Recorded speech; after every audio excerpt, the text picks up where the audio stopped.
ایک صحابی آئے، اللہ کے رسول میں تو ہلاک ہو گیا. سنو بڑی ہنسی آئے گی آپ کو یہ واقعہ سن کر. اے اللہ کے رسول میں تو برباد ہو گیا. آپ نے کہا کیا ہوا؟ اللہ کے رسول پوچھنے میں بھی شرم آ رہی ہے. کہا ان اللہ لا یستحی من الحق، اللہ تعالیٰ حق بات سے نہیں شرماتا ہے. بتاؤ کیا بات ہے؟ کہا اللہ کے رسول میں روزے سے تھا اور روزے کی حالت میں بیوی سے مل لیا. آپ نے کہا اوف، فرض روزہ تھا، اچھا ہم بستری کر لی. آپ نے کہا ایک غلام آزاد کرو. ہم بستری، جو روزے کی حالت میں بیوی سے ہم بستری کر لے تو اس کی تو یہی سزا ہے. وہ روزہ تو پورا کرنا ہی پڑے گا، اس کے علاوہ 60 روزے اور رکھنا پڑیں گے. پہلے ایک غلام آزاد کرو. کہ اللہ کے رسول مجھے تو خود غلامی کرتے کرتے پوری زندگی ہو گئی دوسرے کی، میں کیا غلام آزاد کر پاؤں گا؟ میرے پاس تو یہ آپشن ہی نہیں ہے. آپ نے کہا 3 آپشن ہیں. پہلا آپشن غلام آزاد کرو. کہنے لگا نہیں کر پائیں گے، میرے پاس طاقت نہیں ہے. آپ نے کہا 60 روزے رکھو مسلسل پے در پہ کنٹینیو. کہنے لگا اللہ کے رسول 60 روزے، 60 کہاں؟ کہ ایک روزہ میں تو یہ حالت ہے کہ بیوی سے مل لیا، صبر نہیں ہوا. آپ کہہ رہے ہیں 60 روزے رکھو، میرا کیا حال ہوگا؟ میں تو نہیں رکھ پاؤں گا، یہ بھی طاقت نہیں ہے میرے اندر. اور کمزور آدمی رمضان کے روزے تو بڑی مشکل سے رکھ پاتا ہوں، اس کے علاوہ 60 روزے اور میں کیسے رکھ پاؤں گا؟ آپ نے کہا پھر تیسرا ایک اور آپشن ہے تمہارے لیے. کہا کیا؟ کہ 60 مسکینوں کو کھانا کھلاؤ. کتنے؟ کہا 60. کہ اللہ کے رسول شاید آپ کو میرے گھر کا حال نہیں معلوم. آپ نے کہا تم نے کبھی بتایا ہی نہیں تو معلوم کیا ہوگا؟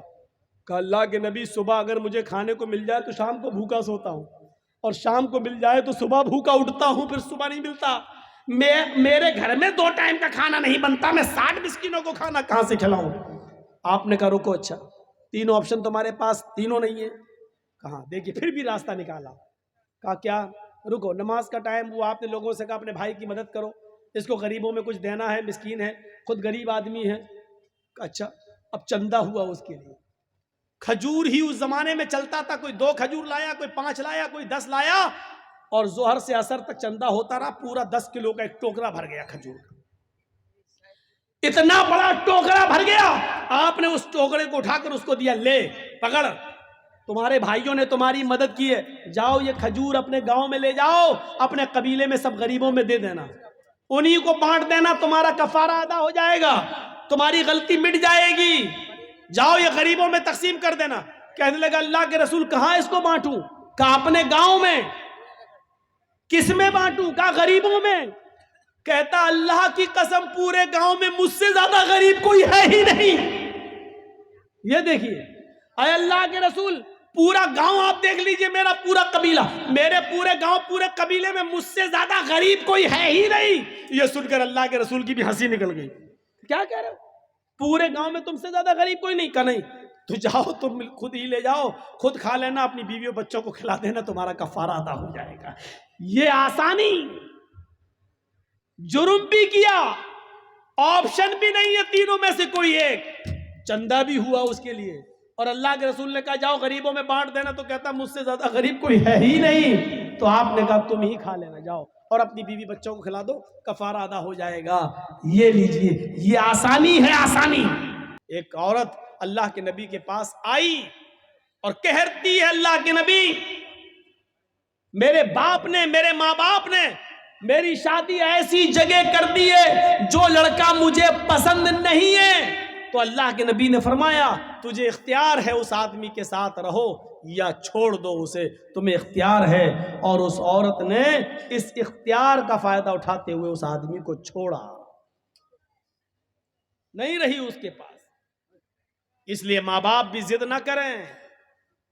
اسی لیے جب نکاح ہوتا ہے نا، نکاح، تو آپ نے دیکھا ہوگا لڑکی والے کے ہاں جاتے ہیں کچھ لوگ، اب تو کچھ لوگ نہیں، اب تو بہت سے لوگ جانے لگے، جس کا نام ہو گیا بارات.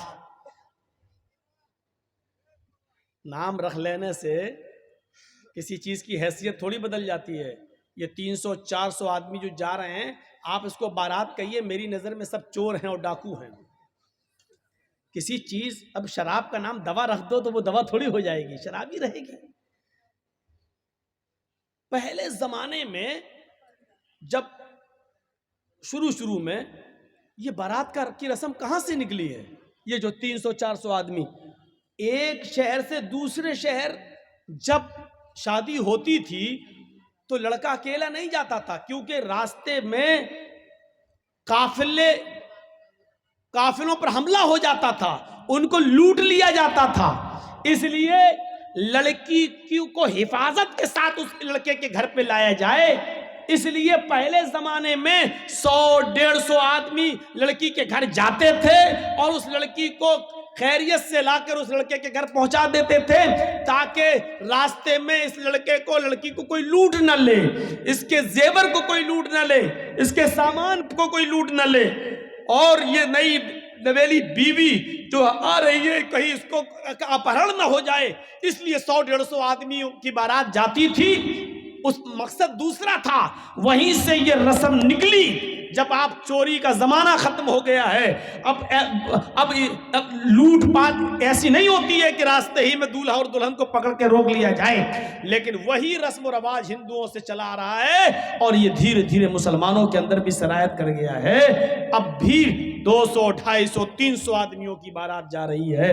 پہلے مقصد کچھ اور تھا، اب مقصد کچھ اور ہے۔ میرے پیارے ساتھیوں، تو میں نے وہی کہا کہ نام کے بدل دینے سے یا نام رکھ لینے سے حیثیت چینج نہیں ہو جاتی ہے، حیثیت چینج نہیں ہو جاتی۔ اب وہاں لڑکے کا نکاح ہونا ہے، جرجی صاحب بیٹھے ہیں، فارم بھر رہے ہیں، مہر ویر سب بھر دیا کتنا، لیکن لڑکے کا نکاح بھی نہیں پڑھا سکتے ہیں جرجی صاحب۔ آپ کو معلوم ہے یہ اصول ہے، یہ قانون ہے شریعت کا۔ جرجی صاحب لڑکے کا نکاح نہیں پڑھا سکتے ہیں جب تک پہلے لڑکی کی اجازت نہ لے لی جائے۔ ایک وکیل ہوتا ہے، 2 گواہ ہوتے ہیں، یہ وکیل اور یہ 2 گواہ لڑکی کے پاس اس کے گھر پہ جائیں گے اور اس سے پوچھیں گے کہ فلاں فلاں لڑکے کے ساتھ اتنے روپے مہر کے عوض تمہارا نکاح اس لڑکے کے ساتھ کیا جا رہا ہے۔ یہ بات چوری چھپے نہیں، تم سے آج بھی میں پوچھنے آیا ہوں، آج میں تمہارا جواب سننا چاہتا ہوں۔ ایسا تو نہیں کہ تم اپنے باپ کے پریشر میں آ کر اتنا بڑا قدم اٹھا رہی ہو کہ اپنی زندگی کسی کے حوالے کر رہی ہو، یا اپنی ماں کے پریشر میں یا اپنے بھائی کے پریشر میں آ کر یہ قدم اٹھا رہی ہو۔ نہیں، آج بتاؤ، وکیل اور گواہ کے سامنے بتاؤ، کیا وہ لڑکا تمہیں پسند ہے؟ وہ لڑکا، اس کا نام یہ، اس کی ولدیت یہ، اس کی عمر یہ، اور اتنے روپے یا اتنا سونا، اتنا چاندی، مہر، سکہ رائج الوقت، علاوہ نان نفقہ آپ ان کے نکاح میں دی جا رہی ہیں۔ کیا آپ کو وہ لڑکا قبول ہے؟ اس موقع پر دیکھا جائے گا اس لڑکی کی اجازت کیا ہے۔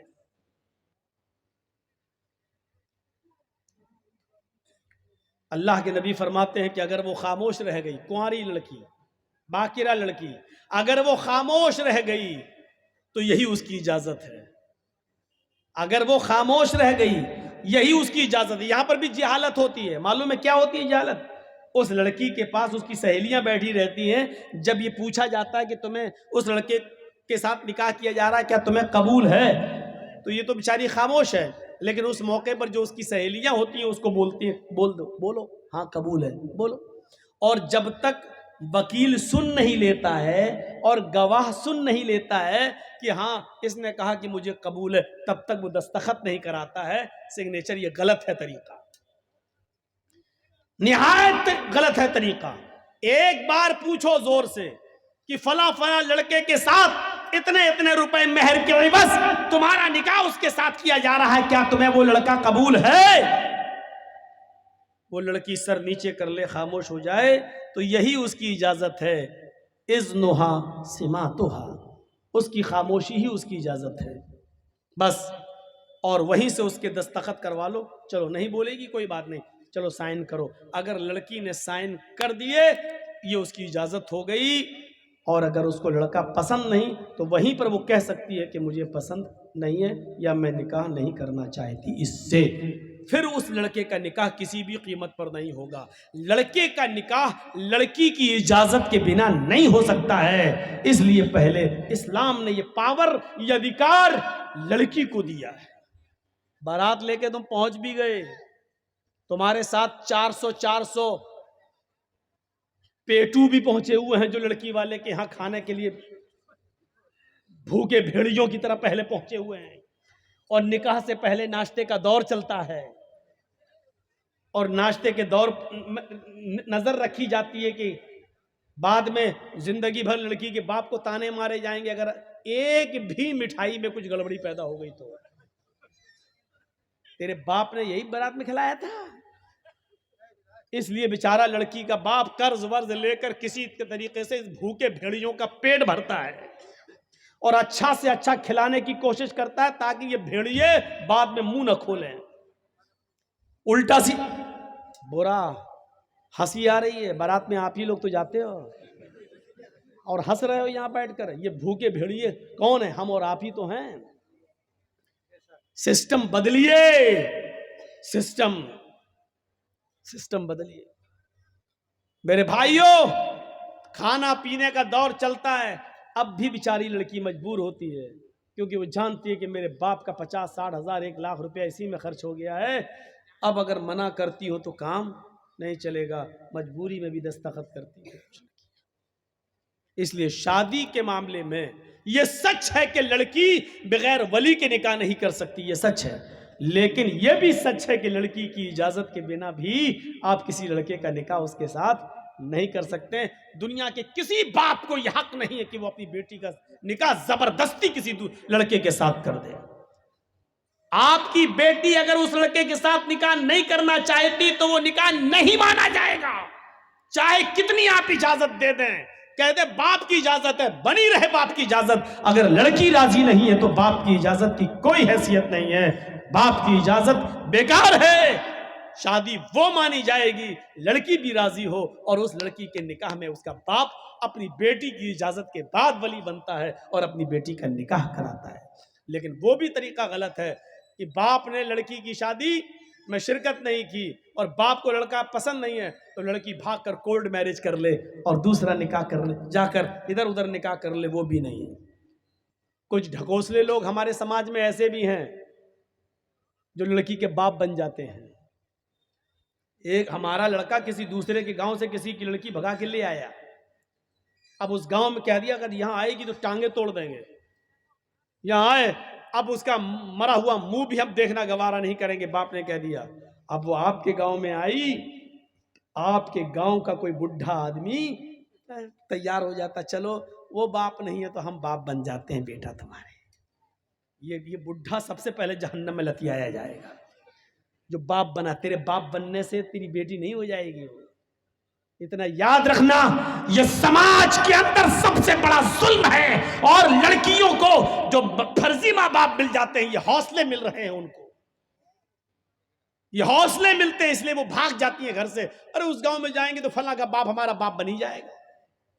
یہاں سے حوصلے ملتے ہیں اور لڑکیاں بھاگنا شروع کر دیتی ہیں اپنے گھروں سے زیور لے کر۔ اللہ ان بڈھوں کو عقل سلیم عطا فرمائے جو باپ بن جاتے ہیں۔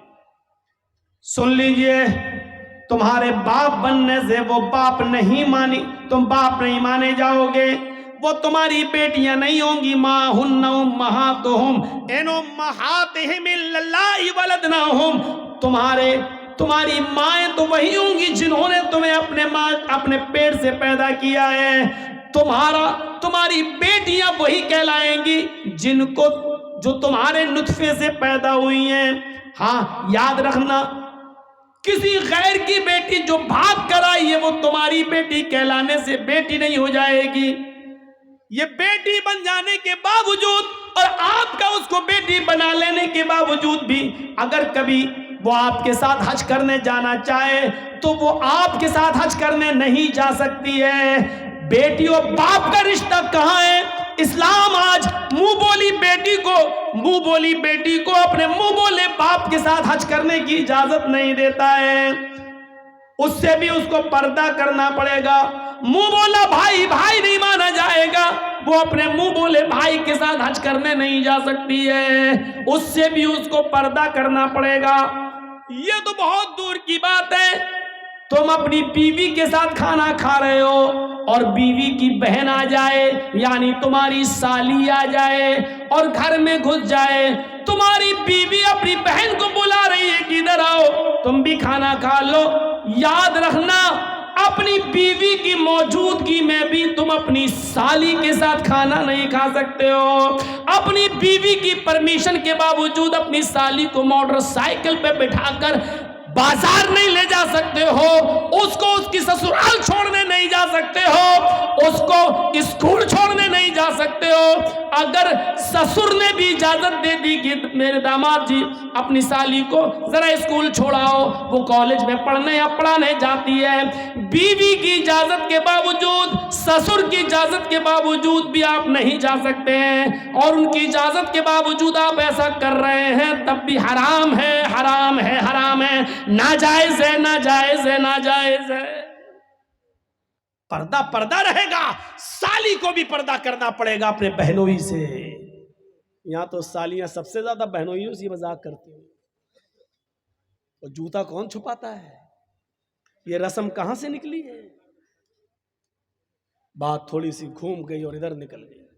تو میں کہنا یہ چاہ رہا تھا میرے بھائیوں، ایک طرف یہ چیز ہے کہ شودر کی بیٹی اگر برہمن کو پسند آ جائے تو شودر کو دینا پڑے گی، لیکن برہمن کو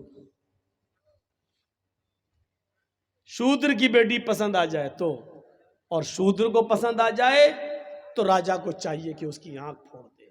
یہ ظلم، یہ ستم دیکھیے، یہ ظلم اور یہ ستم۔ آسانیاں پیدا کرو نکاح کے اندر، تاکہ لوگ جن کے گھروں میں بیٹیاں بیٹھی ہوئی ہیں ان کے نکاح ہو جائیں۔ آج ایک موٹر سائیکل نہیں ہے دینے کے لیے، اس لیے اس کی عمر بڑھتی جا رہی ہے۔ اس لڑکی کی عمر اتنی بڑھ رہی ہے کہ اس کی دوسری بیٹی بھی شادی کے لائق ہو گئی ہے، لیکن ابھی بڑی بیٹی کا نکاح نہیں ہوا ہے، تب تک دوسری بیٹی جوان ہو گئی ہے، اس کو بھی ایک موٹر سائیکل چاہیے داماد کو دینے کی۔ کیا سماج اس کا ذمہ دار نہیں ہے؟ ہر گاؤں میں ایک مدرسہ چلا لیتے ہو، ہر گاؤں میں مسجدیں بنا لیتے ہو، اس کی کمیٹیاں بن جاتی ہیں۔ کیا گاؤں میں ایسی جوان بیٹیاں نہیں بیٹھی ہوئی ہیں جن کی عمریں بڑھتی جا رہی ہیں، اور جہیز نہ ہونے کی وجہ سے میرے پیارے ساتھیوں ان کے نکاح نہیں ہو رہے ہیں؟ سماج یہاں کہاں چلا جاتا ہے؟ یہاں سماج کیوں سوتا ہے؟ ان غریب لڑکیوں کی شادی کا انتظام سماج کے پاس کیوں نہیں ہے؟ ان کا گھر بسانے کا انتظام کیوں نہیں ہے؟ کیا اللہ کے نبی جناب محمد رسول اللہ صلی اللہ علیہ وسلم ساموہک وواہ کا پرچلن نہیں چلایا کرتے تھے؟ یہ تنظیم نہیں چلاتے تھے؟ میرے بھائیو، اللہ کے نبی جس کو جہاں بھیجتے تھے اور کہتے تھے کہ فلاں گھر والوں سے کہنا کہ اللہ کے نبی نے مجھے بھیجا ہے اور آپ کے گھر میں ایک بیٹی ہے، وہ مجھ سے شادی کرانا چاہتے ہیں، آپ ان کی شادی کر دیجئے۔ آپ نے جلیبیب کا واقعہ سنا ہوگا۔ جلیبیب جو شکل و صورت میں بہت زیادہ کالے کلوٹے تھے، وہ جلیبیب جن کی شکل و صورت جو لڑکی دیکھتی نکاح کا پیغام ٹھکرا دیتی اور نکاح کرنے سے منع کر دیتی۔ اللہ کے نبی نے ایک مرتبہ جلیبیب سے کہا، جلیبیب کیا بات ہے، تمہاری عمر بڑھتی جا رہی ہے اور تم نکاح نہیں کر رہے ہو؟ جلیبیب نے اپنی بات بتائی کہ اللہ کے رسول ایسا ایسا معاملہ ہے، میں جس گھر میں پیغام بھیجتا ہوں، جب لڑکی میری شکل دیکھتی ہے تو نکاح کا انکار کر دیتی ہے۔ آپ نے کہا جاؤ فلاں فلاں مدینے کے فلاں فلاں گھر میں جاؤ، وہاں ایک بہت ہی خوبصورت ایک صحابی کی بیٹی رہتی ہے، اس صحابی سے کہنا کہ مجھے اللہ کے رسول نے بھیجا ہے اور میرا یہ لیٹر، میرا یہ خط اس کو دے دینا، میں اس میں تمہارے نکاح کی بات لکھ رہا ہوں۔ جلیبیب اللہ کے نبی صلی اللہ علیہ وسلم کا لکھوایا ہوا خط جلیبیب لے کر جاتے ہیں اور مدینے کے اس گھر میں پہنچتے ہیں جس گھر کے اندر ایک لڑکی ہے اور وہ بھی بہت خوبصورت انصاری بیٹی۔ جلیبیب نے اس کے گھر کا دروازہ کھٹکھٹایا، لڑکی کا باپ باہر نکلا، دروازہ کھولا، اس نے کہا ہاں بولو جلیبیب کیسے آنا ہوا؟ جلیبیب نے کہا السلام علیکم۔ صحابی نے کہا وعلیکم السلام۔ آنا کیسے ہوا؟ یہ لیٹر دیا جناب محمد رسول اللہ نے۔ صحابی نے جب وہ لیٹر پڑھا تو اس میں لکھا ہوا ہے حاضی رسالت من جانب محمد رسول اللہ صلی اللہ علیہ وسلم، یہ خط محمد رسول اللہ کی طرف سے دیا جا رہا ہے۔ آپ نے اس صحابی کا نام لکھ کر کہا تمہارے گھر میں ایک بیٹی ہے، میں جانتا ہوں کہ وہ بیٹی بھی بالغ ہو چکی ہے اور تم کہیں نہ کہیں اس کا نکاح کرنے والے ہو. میری نظر میں جلیبیب بہت نیک لڑکا ہے، لہٰذا اپنی بیٹی کا نکاح جلیبیب سے کر دو. اور یہ میں تمہیں مشورہ نہیں دے رہا ہوں بلکہ یہ میرا حکم ہے کہ تم اپنی بیٹی کا نکاح جلیبیب سے کر دو.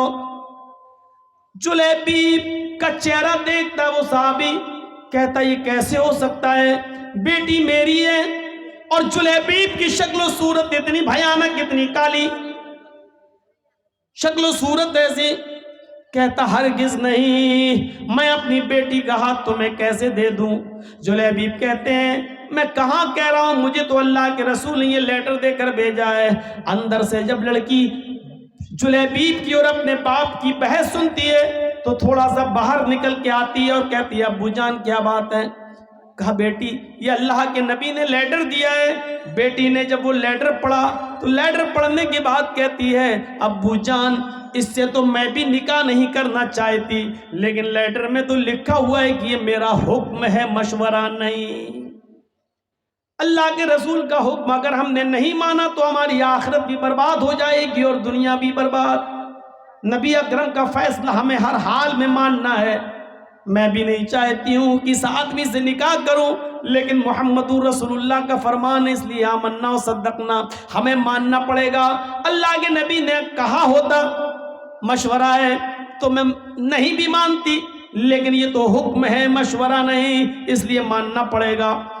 باپ نے کہا بیٹی کیا بات کرتی ہو، ذرا اس کی شکل تو دیکھو، اس کا چہرہ تو دیکھو، اس آنے والے کو تو دیکھو، اس کی شکل کی طرف تو جاؤ. بیٹی جو جواب دیتی ہے اس کو اردو کے ایک شاعر نے یوں نقل کیا ہے کہ بیٹی بولتی ہے نہیں نہیں. کہا ابو نے بیٹی اس آنے والے کی طرف دیکھ. بیٹی کہتی ہے نہ آنے والے کو دیکھ، نہ جانے والے کو دیکھ، نہ آنے والے کو دیکھ، نہ جانے والے کو دیکھ، دیکھنا ہی ہے تو خط کے بھیجنے والے کو دیکھ.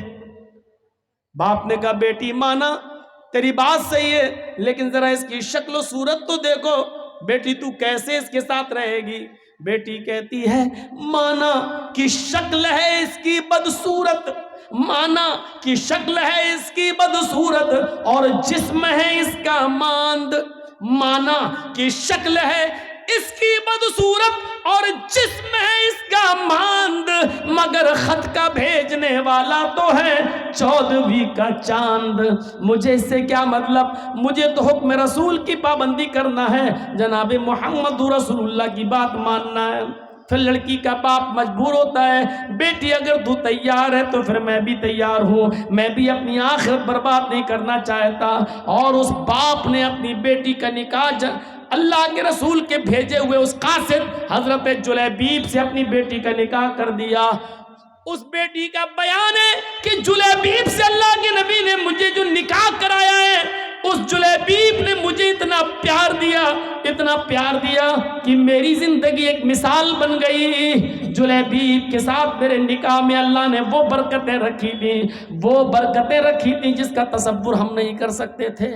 تو میرے پیارے ساتھیوں، حکم رسول دیکھو، شادی کے اندر آسانیاں پیدا کرو، اپنی بچیوں کے لیے بھی اور اپنے بیٹوں کی شادیوں میں بھی آسانیاں پیدا کرو.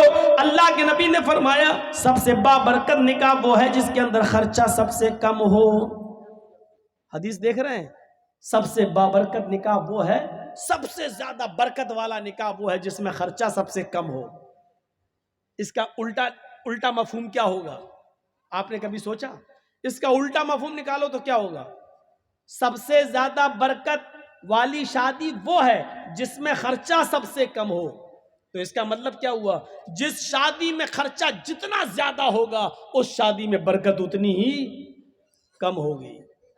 آج دیکھ لو بڑے بڑے خرچ کرنے والے اور بڑے بڑے میرج ہال بک کرنے والے، لاکھوں روپے کا ڈیکوریشن کرانے والے، بڑے بڑے میرج ہال بک کرا کے اپنی بیٹیوں کی شادی کرنے اور بیٹوں کی شادی کرانے والوں کو آپ دیکھو گے شادیاں زیادہ دن ٹکتی نہیں ہیں، فوراً 1-2 سال کے بعد طلاقوں کی نوبتیں آ جاتی ہیں.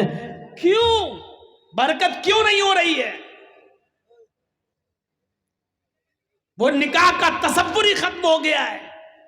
اللہ کے نبی کے زمانے کا نکاح دیکھیے آپ تصور کریں گے ایسا نکاح؟ ایک عورت آئی اور اللہ کے نبی کے پاس آ کر بیٹھ گئی. اس کے نہ باپ تھے نہ بھائی تھا, کوئی نہیں تھا, چچا کوئی نہیں تھا.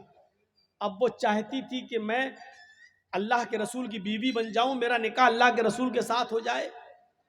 وہ آئی, اللہ کے رسول چند صحابہ کے ساتھ بیٹھے ہوئے تھے. تصور کیجئے آپ, دیکھیے ادھر, اللہ کے نبی کے پاس آئی اور بیٹھ گئی. اللہ کے نبی نے کہا کیوں, تم کیسے آئی ہو؟ تو کہتی ہے انی احب لک, اے اللہ کے رسول میں اپنے آپ کو ہبہ کر رہی ہوں, یعنی میں آپ کے ساتھ نکاح کرنا چاہتی ہوں. اللہ کے نبی خاموش رہے. اس نے دوبارہ کہا, آپ پھر خاموش رہے. اس نے تیسری بار کہا اللہ کے رسول میں آپ سے شادی کے لیے آئی ہوں, نکاح کرنا چاہتی ہوں. تو صحابی بیٹھے ہوئے تھے بغل میں, کہتے ہیں اللہ کے رسول یہ عورت 3 بار کہہ چکی میں آپ سے نکاح کرنا چاہتی ہوں, آپ کچھ بول ہی نہیں رہے. ارے کرنا ہو تو کریے, نہیں کرنا ہو تو جواب دے دیجئے. آپ نے کہا کہ نہیں میں تو نہیں کر سکتا, میری کافی ہے, اب مجھے ضرورت نہیں ہے کسی اور بیوی کی, اب میں شادی نہیں کر سکتا. تو جھٹ سے وہ صحابی جو بیٹھے تھے کہنے لگے اللہ کے رسول آپ کو ضرورت نہیں ہے لیکن مجھے تو ضرورت ہے, اگر آپ نہیں کر سکتے تو میرے ساتھ کر دیجئے. وہیں بیٹھے. تصور دیکھیے, پہلے وہ آپ سے کرنا چاہتی, آپ نہیں میں تو نہیں کر سکتا, تو پھر میرے ساتھ کرا دیجئے. تو اللہ کے رسول نے اس عورت سے پوچھا دیکھو میں تو نہیں کر سکتا, یہ تم سے کرنا چاہتے ہیں, تم بھی ایک نظر ان کو دیکھ لو, اگر یہ پسند ہو تو تم ان کے ساتھ کر سکتی ہو اگر تمہیں ضرورت ہے. تو وہ کیا کہتی ہے, آئی تو تھی آپ کے لیے, لیکن اگر آپ نہیں کر رہے ہیں تو کوئی بات نہیں, زبردستی تھوڑی ہوتی ہے شادی. اگر آپ نہیں کر رہے ہیں تو کوئی بات نہیں, مجھے تو گھر بسانا ہے, اس کے ساتھ ہی میں کر لوں, آپ کر سکتے ہیں اس کے ساتھ میرا نکاح. اللہ کے رسول نے کہا یہ عورت تیار ہو گئی اس کے ساتھ شادی کرنے کے لیے, تو آپ نے اس عورت سے نہیں پوچھا تیرے باپ ہیں کہ نہیں, لڑکے کو کیا دیں گے, کپڑا کتنا دیں گے, سونا کتنا ملے گا, ساڑی کتنی ملے گی, چادر کتنی ملے گی. آپ نے یہ سوال لڑکی سے نہیں کیا, عورت سے نہیں کیا. عقل مند لوگوں سنو, اللہ کے رسول نے فوراً اس صحابی کی طرف دیکھا اور کہا سنو, وہ تیار ہے تم سے شادی کرنے کے لیے, لیکن تم بتاؤ کہ تم اپنی بیوی کو کیا دو گے, تمہارے پاس مہر دینے کو کیا ہے. سب سے پہلا سوال صحابی سے, وہ تیار ہے لیکن نکاح بغیر مہر کے نہیں, پہلے یہ بتاؤ کہ تم اپنی بیوی کو مہر کیا دو گے. تو مہر کا نام سنا تو فوراً کہنے لگا ما عندی شیء, جب کچھ ہے ہی نہیں تو دوں گا کیا. کیا یہ تصور کر سکتے ہیں آپ شادی کا, اس کے پاس کچھ نہیں ہو, شادی کرنا چاہ رہے ہیں, کیا ہمارے پاس ہے؟ ہم لوگ کیا کہتے ہیں, پہلے اپنے پیروں پہ کھڑے ہو جاؤ پھر شادی کریں گے, پہلے گھر تو بنوا لو, پہلے کاروبار تو کر لو, پہلے کوئی بزنس تو کر لو, پہلے نوکری تو لگ, بعد میں شادی کریں گے, آ گئی تو کھلائیں گے کیا. اللہ کے رسول نے اس صحابی سے پوچھا کہ تم مہر کیا دو گے, کہنے لگے کچھ نہیں ہے میرے پاس. اللہ کے نبی نے فرمایا جاؤ اپنے گھر میں تلاش کرو, شاید کوئی چیز مل جائے مہر دینے کے لیے. کہا ہاں ٹھیک ہے جا رہا ہوں.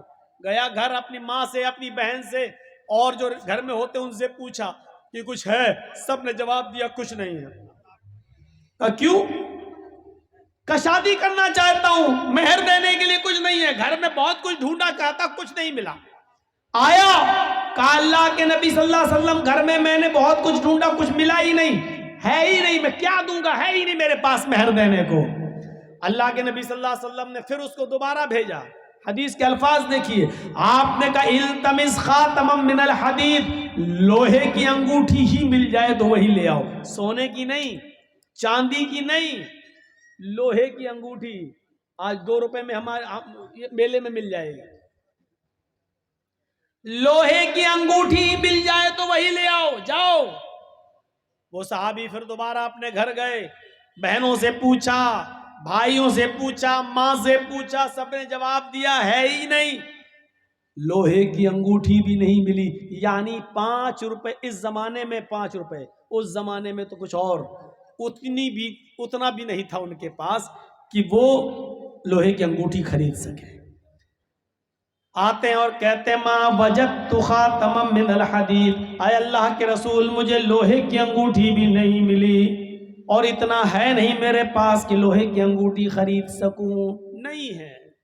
مایوس ہو گئے. اللہ کے نبی نے کہا تعجب ہے، تمہارے گھر میں کچھ نہیں ہو، چلے نکاح کرنا ہے، لوہے کی انگوٹھی بھی نہیں ہے، پھر مہر کیا دو گا؟ کہتا ایک چیز ہے، یاد آیا. اب دیکھیے یاد بھی آئی تو کیا چیز یاد آئی، آپ کو بھی ہنسی آئے گی. کہا کیا ہے؟ بولو بولو جلدی بولو کیا ہے؟ کہتا عندی ازارن، ایک لنگی ہے میرے پاس، تہبند لنگی. اللہ کے نبی نے کہا اچھا جا جا جا اسی کو لے آؤ. تو کہا اللہ کے رسول کیوں؟ ارے وہی تم اپنی ہونے والی بیوی کو مہر میں دے دو لنگی. کہا اللہ کے رسول اس کو دے دوں گا تو باندھوں گا کیا میں؟ وہی تو پہن کے سوتا ہوں میں، وہی تو گھر میں رہتا ہوں تو وہی تو پہنتا ہوں میں. تو اللہ کے رسول نے کہا وہ پرانی لنگی ہے کہ ہاں. تو کہا وہ بھی تو نہیں دے سکتا ہے؟ کہا وہی ایک تو ہے جو پہن کے سوتا ہوں میں، اور کچھ نہیں ہے میرے پاس. تو کہا وہ بھی نہیں دے سکتا؟ کہا آدھی دے دوں گا، اس کو پھاڑ دیتا ہوں، آدھی دے دیتا ہوں. تو اللہ کے رسول نے کہا پھر آدھی اس کے کس کام کی ہے؟ جب تو لنگی کو آدھا کر دے گا، 2 ٹکڑوں میں بانٹ دے گا اور آدھا اس کو دے گا تو آدھے اس کی کوئی کام کی نہیں رہے گی، اور پھر آدھی تیرے پاس رہے گی وہ بھی کسی کام کی نہیں رہے گی، پھر تو باندھ بھی نہیں پائے گا. ارے دینا تو پوری دے. اس نے کہا اللہ کے رسول آدھی میرے پہننے کے کام نہیں آئے گی لیکن بچھا کے بیٹھنے کے کام تو آ جائے گی. نہیں نہیں پوری تو نہیں دوں گا، چاہے نکاح ہو یا نہ ہو، میرا پوری نہیں دے سکتا. اتنا بھی نہیں. اور نکاح تصور کیجئے آپ، ہمارے زمانے میں ہو سکتا ہے کچھ نہ ہو نکاح؟ بنتے ہیں ہم اپنے آپ کو اہل حدیث، بنتے ہم اپنے آپ کو مسلمان، بنتے ہم اپنے آپ کو محمد رسول اللہ کے ماننے والے. اور محمد رسول اللہ کی یہ شادی جو آپ کروا رہے ہیں ایک صحابی کے ساتھ، تصور کیجئے ہمارے سماج میں نہیں ہے. کہ اللہ کے رسول ایک لنگی ہے آدھی دے سکتا ہوں. آپ نے کہا آدھی نہ تیرے کام کی نہ اس کے کام کی. بولا پوری نہیں دے سکتا. مایوس ہو گیا، بیٹھ گیا، جانے لگا. آپ نے کہا کہاں جا رہے ہو؟ جا رہا ہوں کھیتی کروں گا، کچھ باڑی کروں گا، کھیتی باڑی کروں گا، جا رہا ہوں، ہل چلاؤں گا، کھیت جوتوں گا، کام کروں گا، محنت کروں گا. کیا کروں گا یہاں؟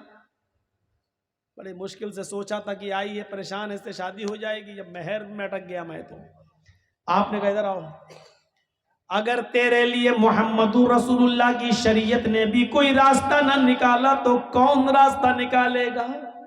پھر تیرے لیے کون سا مذہب راستہ نکالے گا؟ پھر کون سا دین تیرے لیے راستہ نکالے گا؟ کیا کسی کے پاس کچھ بھی نہ ہو تو کیا اس کو شادی کرنے کا حق نہیں ہے؟ کیا اس کو اپنی پاکیزگی کے ساتھ زندگی گزارنے کا حق نہیں ہے؟ بیٹھو. بیٹھ گیا. آپ نے کہا یہ بتاؤ تمہیں قرآن کتنا یاد ہے؟ اور سنو مسلمانوں، چادر نہیں ہے، لوہے کی انگوٹھی نہیں ہے، کپڑا نہیں ہے، کرتا نہیں ہے، پیجامہ نہیں ہے، پورے گھر کا سرمائے میں ایک لنگی ہے، وہ بھی پرانی، اور وہ بھی پوری کی پوری دینے کے لیے تیار نہیں ہے. سونا نہیں، چاندی نہیں، کپڑا نہیں، دولت نہیں، ان سب چیزوں سے وہ دور تھا. لیکن جب اللہ کے نبی نے اس سے پوچھا کہ تمہیں قرآن کتنا یاد ہے بتاؤ، تو جھٹ سے بولا اے اللہ کے نبی قرآن میں ہمیں سورہ ملک یاد ہے، سورہ حشر یاد ہے، سورہ نبا یاد ہے، سورہ حاقہ یاد ہے، سورہ جمعہ یاد ہے، سورہ منافقون یاد ہے، سورہ قیامہ یاد ہے. آپ نے کہا کہ تمہیں اتنی صورتیں منہ زبانی یاد ہے؟ فرمایا کہا پھر بھی کہہ رہے ہو کہ میرے پاس کچھ نہیں ہے. تمہیں یہ صورتیں یاد ہیں؟ کہاں. کیا تم یہ صورتیں اپنی ہونے والی بیوی کو سکھا دو گے؟ کیا اس کو بھی یاد کرا دو گے؟ کہا ہاں، اس میں کیا بڑی بات ہے، جو ہمیں یاد ہے وہ اس کو بھی یاد کرا دوں گا. آپ نے فوراً اس عورت سے کہا اے اللہ کی بندی، تیرے ہونے والے شوہر کے پاس مال نہیں ہے، سونا نہیں ہے، چاندی نہیں ہے، انگوٹھی نہیں ہے، کپڑا نہیں ہے، ساڑی نہیں ہے، زیورات نہیں ہے تجھے دینے کے لیے، لیکن ہاں اس کے پاس قرآن کی صورتیں جو تجھے یاد کرا سکتا ہے. کیا میں انہی قرآن کی صورتوں کو مہر بنا دوں اور یہ مہر تو قبول کر لے، یہی صورتیں تیری مہر ہو جائیں؟ یعنی تیرا شوہر تجھے یہ صورتیں یاد کرا دے، تیرا پتی تجھے یہ صورتیں یاد کرا دے اور تو اسی کو اپنا مہر مان لے. کیا یہ ممکن ہے؟ کیا تو ایسا کر سکتی ہے؟ کیا مہر میں تو ان صورتوں کو لے سکتی ہے؟ چیخ پڑی، اے اللہ کے نبی بس کیجئے، بس کیجئے. جس عورت کے نکاح میں قرآن کی صورتیں مہر بن جائیں، جس عورت کی نکاح میں قرآن کی آیتیں، قرآن کی صورتیں مہر بن جائیں، اس سے زیادہ بابرکت نکاح کس کا ہو سکتا ہے؟ اس سے زیادہ خیر و برکت والا نکاح کس کا ہو سکتا ہے؟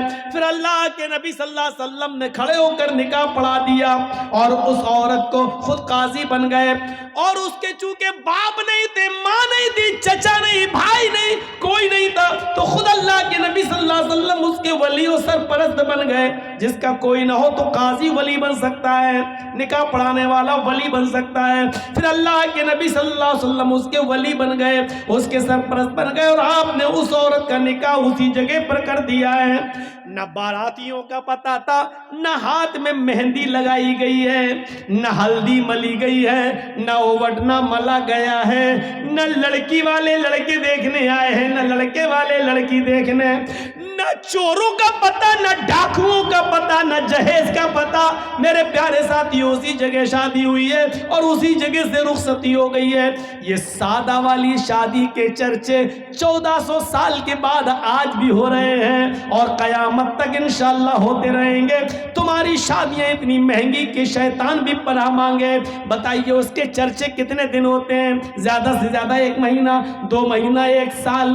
پھر طلاق کی نوبت آ جاتی ہے تو یہ ہوتا ہے کتنا خرچ کیا تھا، دیکھو آخر کیا ہوا ہے اس شادی کا حال.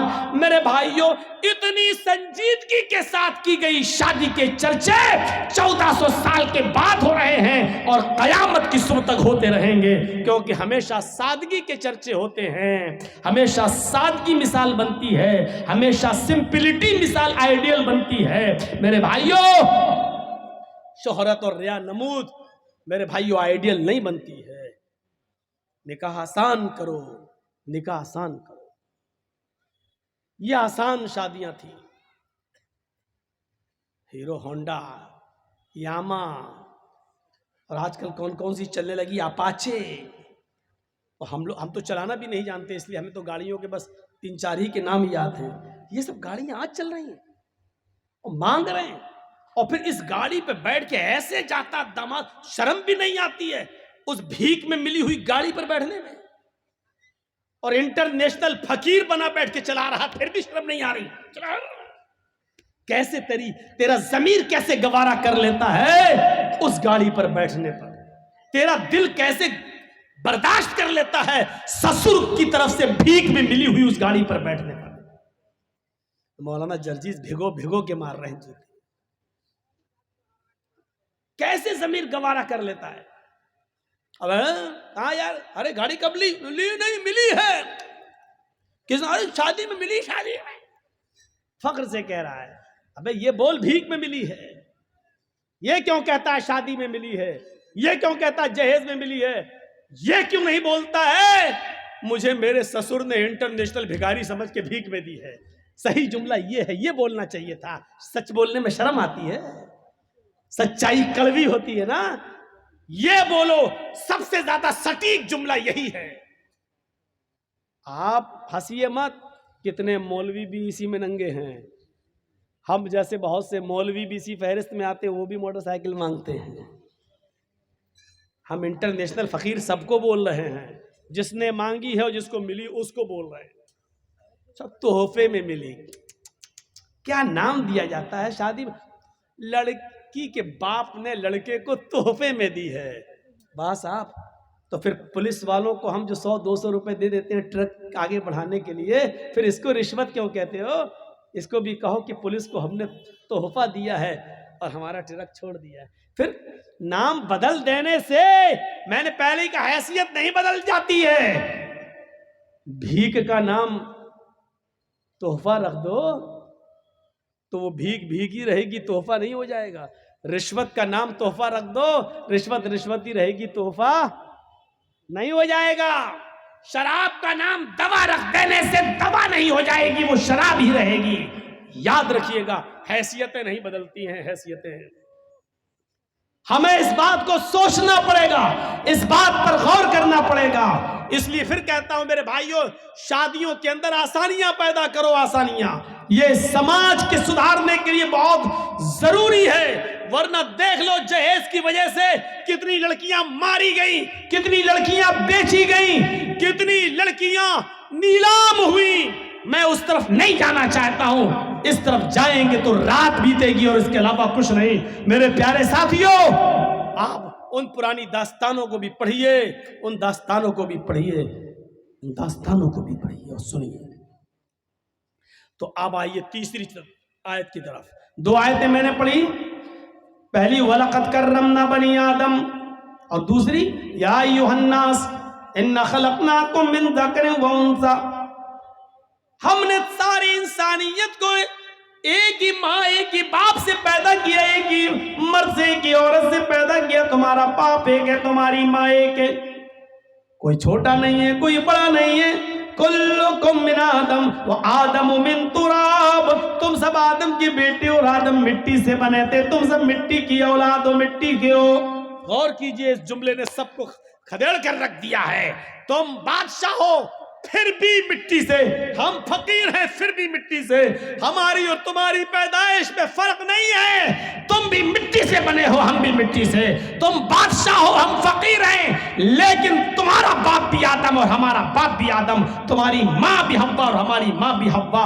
اس جملے نے بادشاہ کو نیچے لا کر کھڑا کر دیا اور ایک غریب کو ہمت دی کہ ہم بھی بادشاہ کے مقابلے میں اس کے بھائی ہیں۔ میرے بھائیوں، فقیر کو، غریب کو بادشاہ کے مقابلے میں لانے والا اگر کوئی جملہ ہے تو یہی جملہ کلکم من آدم و آدم من تراب، تم سب آدم کے بیٹے، تم سب کلکم من آدم، تم سب آدم کی اولاد ہو، وہ آدم من تراب، اور آدم مٹی سے پیدا ہوئے تھے، لہذا تم سب مٹی سے پیدا ہوئے ہو۔ میرے بھائیوں، اس جملے نے فقیر کو بادشاہ کے صف میں لا کر کھڑا کر دیا اور بادشاہ کو بھی سوچنے پر مجبور کر دیا کہ میں فقیر سے افضل نہیں ہوں۔ اور یہی وجہ ہے کہ بادشاہ اپنے دربار میں اونچی کرسی پر بیٹھ سکتا ہے، مولوی جرجیس جلسے پہ آئے گا تو اسٹیج لگائے گا، اسٹیج پر بھی کرسی لگے گی، ہم اسٹیج پر کرسی پر بیٹھ سکتے ہیں، لیکن جب مسجد میں جائیں گے تو آپ کے صف میں ہی ہمیں بیٹھنا پڑے گا، نہ ہم بڑے ہوں گے نہ چھوٹے ہوں گے۔ اگر دیر سے گئے تو ہمیں پیچھے جگہ ملے گی۔ مولوی جرجیس کو یہ پاور نہیں ہے کہ آگے صف سے کسی آدمی کو ہٹا کر پیچھے کر دے اور خود آگے بیٹھ جائے۔ شریعت مولوی جرجیس کو اس بات کی اجازت نہیں دیتی ہے۔ اپنے اپنے گھروں میں تم بڑے بن سکتے ہو، بنو، میرے گھر میں آنا ہے تو برابر کی حیثیت سے آنا ہے۔ بادشاہ اور فقیر کو ایک ہی صف میں بیٹھنا ہے۔ اگر فقیر پہلے آیا ہے تو اگلی صف میں وہ بیٹھے گا، اور بادشاہ بعد میں آیا ہے تو پچھلی صف میں وہ رہے گا۔ بادشاہ کسی بھیک مانگنے والے بھکاری، کسی رکشہ چلانے والے محنت اور مزدور کو اگلی صف سے اٹھا کر پیچھے نہیں کر سکتا ہے۔ یہ پاور اللہ تعالیٰ نے ایک بادشاہ کو بھی نہیں دیا، سعودیہ کے حکمراں سلمان کو بھی نہیں دیا ہے۔ میرے بھائیوں، کہ وہ خانہ کعبہ میں آئے اور مسجد نبوی میں جائے تو اگلی صف میں بیٹھے ہوئے کسی غریب کو ہٹا کر وہ آگے آ جائے، اللہ تعالیٰ نے یہ حق سعودیہ کے بادشاہ تک کو نہیں دیا ہے، کیونکہ یہ اللہ کا گھر ہے، تمہارے باپ کا گھر نہیں ہے جہاں تم بڑے بن سکتے ہو۔ یہ اسٹیج نہیں ہے جہاں مولوی جرجیس کرسی پہ بیٹھ سکتا ہے، یہ میرا گھر ہے۔ میرے گھر میں آؤ گے تو برابر کی حیثیت سے آؤ گے، اور جب نماز پڑھو گے تو اپنے بغل سے کسی مزدور کو ہٹا نہیں سکتے۔ صاحب رکشہ چلانے والا میرے بغل میں، یہ ہٹ، چل تو ادھر جا، اے بھائی ادھر آؤ، تم اچھا بزنس کرتے، ادھر آؤ، چل بس، تیرے کپڑے پرانے، بھگ ادھر چل۔ آپ نہیں ہٹا سکتے ہو، نہیں، تمہیں اسی کے بغل میں کھڑا ہونا ہے۔ اللہ اکبر کہے گا امام، اور تمہیں بھی اللہ اکبر کہہ کر ہاتھ باندھنا ہے۔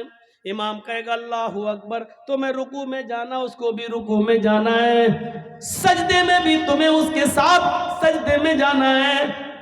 یہیں پر وہ منظر نظر آئے گا ایک ہی صف میں کھڑے ہو گئے محمود و ایاز، ایک ہی صف میں کھڑے ہو گئے محمود و ایاز، نہ کوئی بندہ رہا نہ کوئی بندہ نواز۔ میرے بھائیوں، یہ اسلام کی پوتر شکشا ہے، یہ اسلام کی پاکیزہ تعلیم ہے کہ تم سب ایک ہی باپ کی اور ایک ہی ماں کی اولاد ہو۔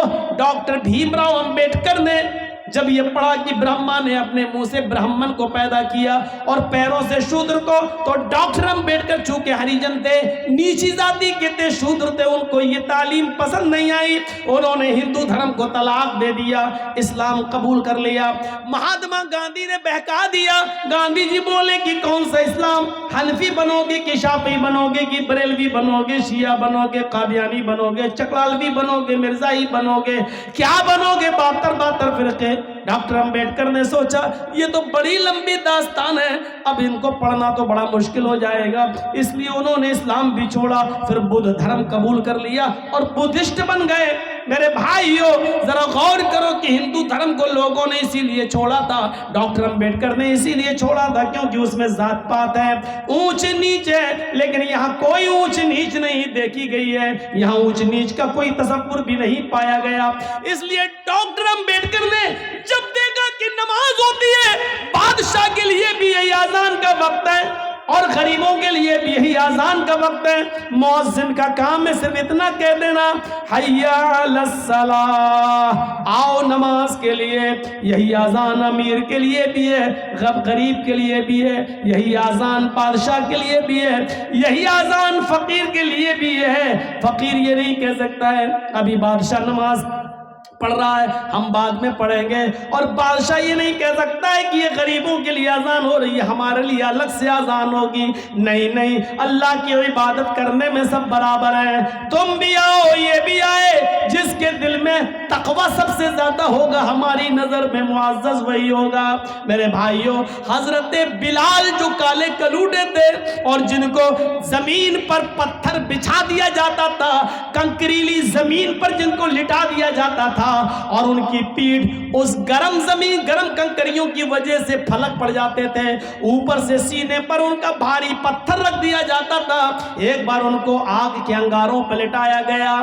بہت دنوں کے بعد اللہ کے رسول کے اس دنیا سے گزر جانے کے بعد، حضرت ابو بکر کے اس دنیا سے گزر جانے کے بعد، جب عمر کا زمانہ آیا اور حضرت بلال کسی کنویں پہ نہا رہے ہیں، کسی کنویں پر بیٹھ کر نہا رہے ہیں، ان کی پیٹھ کا وہ حصہ نظر آ گیا جس حصے پر کافروں نے آگ کے انگارے بچھا کر ان کو لٹایا تھا۔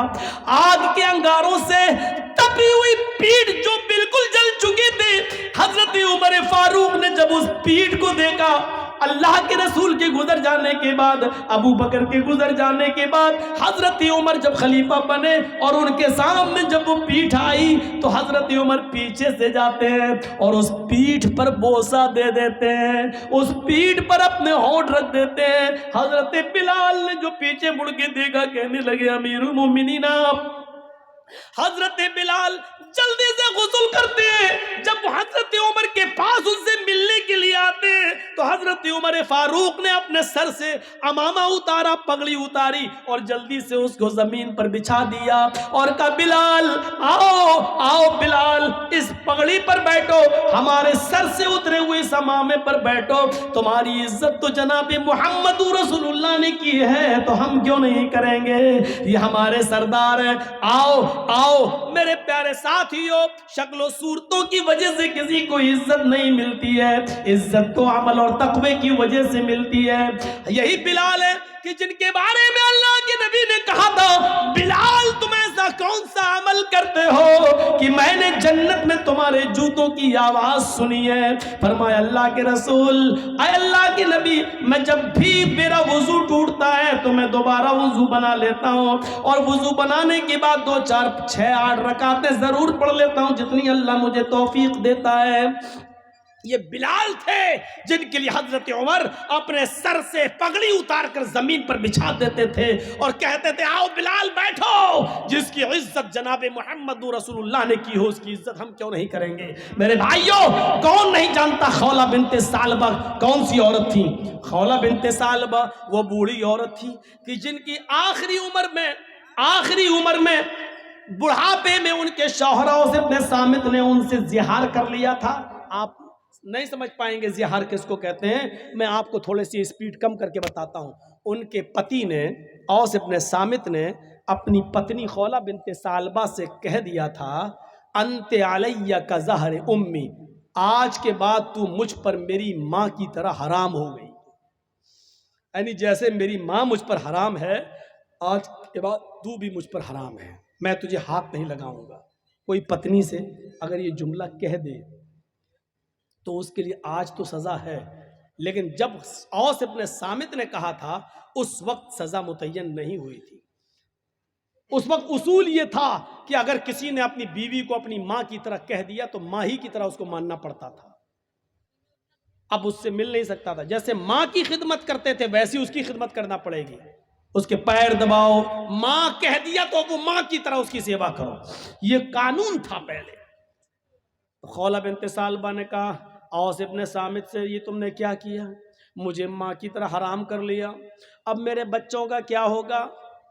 رونے لگی, لیکن بندوق سے گولی جب نکل جائے تو پچھتانے سے کیا فائدہ. اب تیر سے کمان نکل چکا ہے, کمان سے تیر نکل چکا ہے, اب پچھتانے سے کیا فائدہ. لیکن اوس ابن صامت نے کہا جاؤ اے خولہ اللہ کے رسول کے پاس جاؤ, شاید تمہارے لیے کوئی راستہ نکل جائے.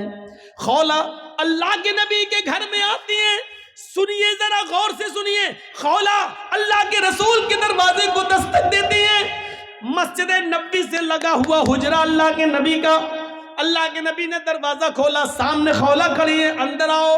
اندر لے گئے, کیا ہوا پوری بات بتائی. اے اللہ کے نبی ہمارے لیے راستہ نکالیے, میرے شوہر نے مجھے اپنے اوپر اپنی ماں کی طرح حرام کر لیا. اللہ کے نبی نے کہا اے خولہ جاؤ تم یہاں سے, میرا دماغ کیوں خراب کر رہی ہو, تمہارے لیے میرے پاس کوئی راستہ نہیں ہے. اے خولہ جاؤ, اب تو تم ان کے لیے ان کی ماں کی طرح ہو چکی ہو, اب تو ہمارے پاس بھی کوئی راستہ نہیں ہے. وہ ضد کرنے لگی, طلاق نہیں دیے میں کیسے ان کو چھوڑوں, صرف ماں ہی تو کہہ دیے تو کوئی راستہ تو نکالیے. اللہ کے نبی نے فرمایا کہ میرے پاس تمہارے لیے کوئی راستہ نہیں ہے. حدیث کے الفاظ تو یہ ہیں کہ اللہ کے نبی نے ان کو اٹھایا اور فرمایا خولہ تم کیوں ہم سے ضد کر رہی ہو, جب میں تمہارے لیے کوئی قانون نہیں بدل سکتا پھر مجھ سے ضد کرنا بیکار ہے. چلو یہ دروازہ کھلا ہے, میں کھول دیتا ہوں, تم جاؤ. آج کے بعد تم اپنی ماں اپنے شوہر کے لیے ماں ہی کی طرح حرام ہو چکی ہو. اللہ کے رسول نے خولہ بنت ثعلبہ کے لیے دروازہ بند کر دیا. جاؤ, نہیں کوئی راستہ نہیں ہے, اور ان کو باہر کر کے دروازہ بند کر دیا. خولہ باہر نکلی, لیکن سامنے مسجد نبوی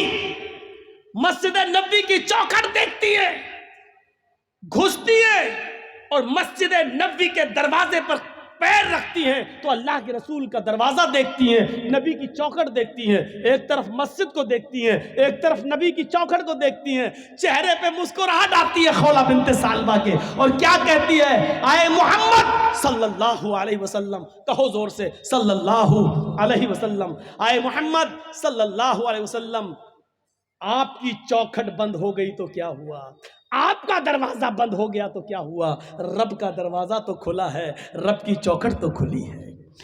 مسجد کے اندر جاتی ہے, کنویں سے پانی کھینچتی ہے, وضو بناتی ہے, اور اسی مسجد نبوی میں 2 رکعت نماز پڑھتی ہے. اور 2 رکعت نماز پڑھنے کے بعد اس عورت نے, خولہ بنت ثعلبہ نے اپنے ہاتھ بلند کر لیے اور کہا اے اللہ نبی کا دروازہ بند ہے لیکن تیرا دروازہ تو بند نہیں ہے. الہ العالمین میرے شوہر نے مجھ سے زہار کر لیا ہے, اپنی ماں کی طرح حرام کر لیا ہے. بچوں کو پیار تو میں دے سکتی ہوں لیکن کھلانے پلانے کی ذمہ داری تو میرے شوہر کی ہے. اے اللہ میرے لیے اور میرے ہسبینڈ کے درمیان کوئی راستہ نکال, میرے اور میرے پتی کے درمیان کوئی راستہ نکال. تیرے نبی کی چوکھٹ بند, تیرے نبی کا دروازہ بند, تیرے نبی نے راستے بند کر دیے, تیرا دروازہ کھلا ہے. میں تیری چوکھٹ پہ سر رکھتی ہوں, پیشانی رکھتی ہوں, ماتھا رکھتی ہوں.